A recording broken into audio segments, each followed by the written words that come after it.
It's really tough to be a parent.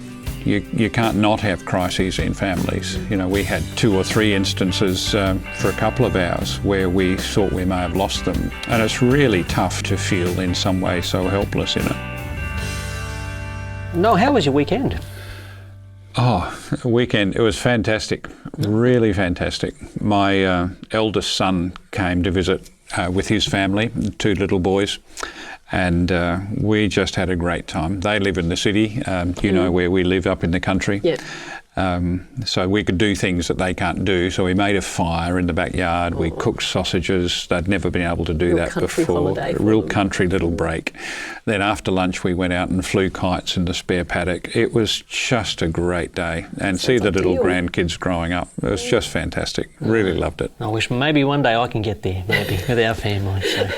Yeah, we've got a while to go yet, haven't you, Richard? Yeah, just our weekend, we went to the park with my 2 daughters, and the youngest one decided to have a tantrum right in front of everyone. So she wanted to get her own way. Yes, playing a game, a bit of netball, and she wanted the rules to be what she wanted. So tantrum, screaming. So yes, we're still on that journey. So what did you do? No, I just ended up walking off. So, and then, like they did the parenting kind of trick of, walking off expecting that she'll come to her senses and realise that Dad's not there and try and run after me. But no, that didn't quite work either. So They know what buttons to push, don't they? Don't they just? Yeah, just when you think you've got a handle on it in some way, shape or form, no, you quickly realise you don't. So I hate to tell you, but they still push your buttons. Do they? Yeah, don't they? I mean, I've got older kids than you, they're teenagers, but they still push my buttons, and I still end up finding myself reacting like a child, because there's one particular one who is, I think,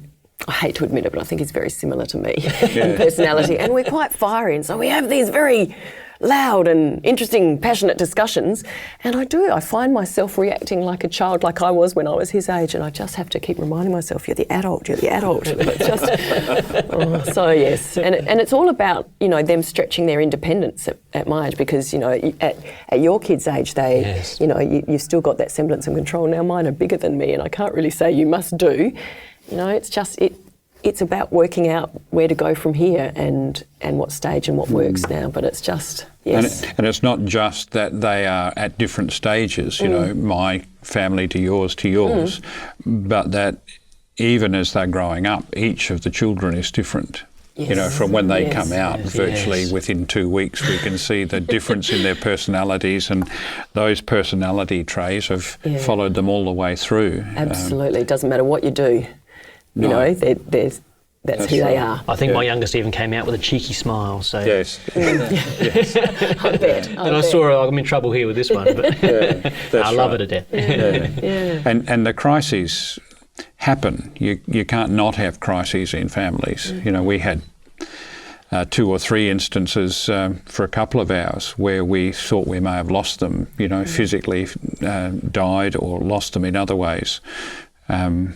And it's really tough to be a parent, to actually see them go through that, and for you to feel in some way so helpless in it. It's terrifying. That really terrifies me. I'm at that stage now where my eldest is driving, and whilst, I implicitly trust him, he's a great kid, but I just, I haven't got that control.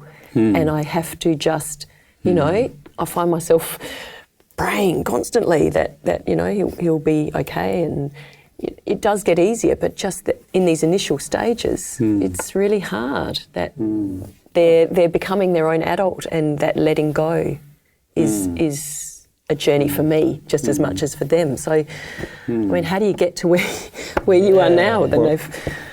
Well, partly as age. I'm a bit older than you, Celia, but I guess over the years we've just seen you have to trust that God is their Father.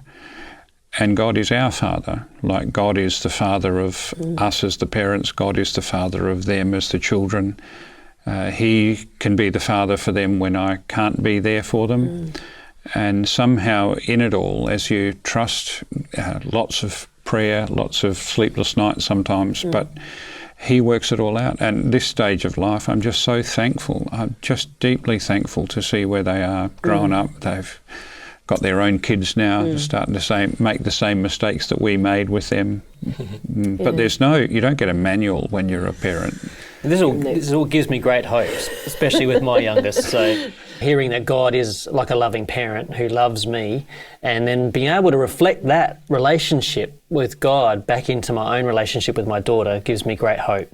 So I know at the end of that day, we both realised that we need to say sorry to each other for the way we behaved to each other, and forgave each other, and work through, how could we do this better next time. Just made us bond again, because I'll never stop loving her, just like God will never stop loving me. It's just how we work through that. So hearing your stories gives me great hope. And I think that's really important, the saying sorry, and your kids seeing you say sorry, it means that you're human too. Yes. And even when I do have those humdinger arguments, which hopefully, no, they still happen, the fact my kids know I love them. They know that that's unconditional and I will always love them. So that's a really important thing too. Yeah, it's good to hear that God is not just a God for the kids, but for parents, for all of us. Yeah, we live under the one Father who's over all and through all and in all. And that does give us hope, to be sure. Yeah, we're all God's kids.